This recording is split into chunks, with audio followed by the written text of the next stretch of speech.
जब जब भी किसी भी देश में जब ज़्यादा सरकार अपना मनमानी करता है तो यही हालात पैदा होता है। पहले श्रीलंका में हुआ और अब बांग्लादेश में देख रहे हैं। अब ऐसा हो गया वहाँ पे कि वहाँ का जो प्रधानमंत्री थे, शेख हसीना नाम से जो लेडी थी, और वो आज से नहीं बहुत बार पहले भी जीत चुकी है, लेकिन कंटिन्यू वो प्रधानमंत्री रह चुकी भी। लेकिन अब हालात ऐसा हो गया कि मतलब उसे देश छोड़कर भागना पड़ेगा।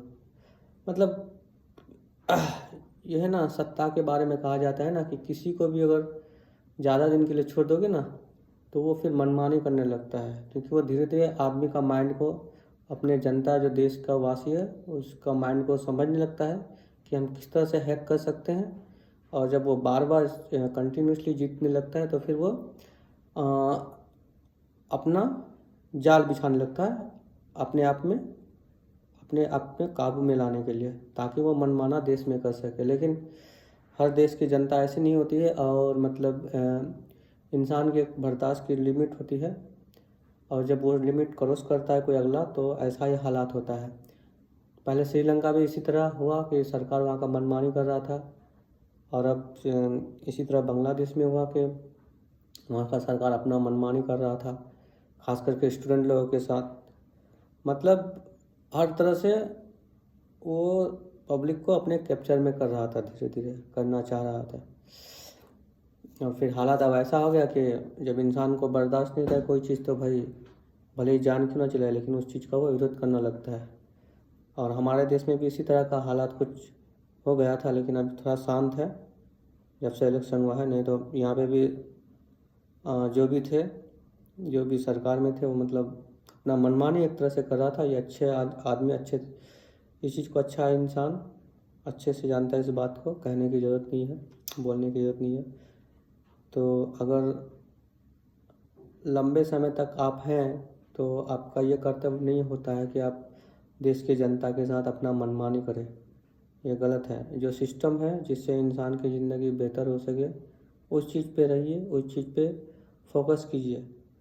जैसे देश को आगे बढ़ाने के लिए सबसे बड़ी चीज़ होती है जॉब, नौकरियां और एजुकेटेड स्कूल, कॉलेज, जो भी हमारी ज़िंदगी को बेहतर बना सके उस चीज़ पे फोकस करनी चाहिए। वरना हालात कोई भी देश हो इसी तरह का हो ही जाता है।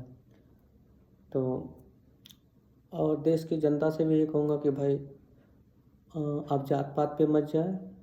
जो बेहतर इंसान है, जो बेहतर काम कर सकता है, जो हमारे लिए अच्छा सोच सकता है, देश के लिए अच्छा सोच सकता है, देश में रहने वाले जितने भी आदमी हैं सबों के लिए अच्छा सोच सकता है, और चाहे वो किसी भी धर्म से रिलेटेड हो, धर्म के नाम पे नहीं। सबसे पहले धर्म के नाम पे वोट देने वाला इंसान बेवकूफ़ होता है। सबसे पहले हमें ये देखनी चाहिए कि भाई हम जिस बंदा को चुन रहे हैं, वोट देकर जिता रहे हैं, वो बंदा किस ख्यालात से है, उसका सोच कैसा है, वो हमारे देश के वासियों के लिए क्या कर सकता है। अगर वो अच्छे इंसान है तो वोट दीजिए। नहीं तो देखो हर इंसान समझ भी नहीं पाता है भाई। वोट देने से पहले किसी के दिल में सवाल आएगा कि भाई हम कैसे जाने कि जिसे हम वोट दे रहे हैं वो अच्छा है कि नहीं है।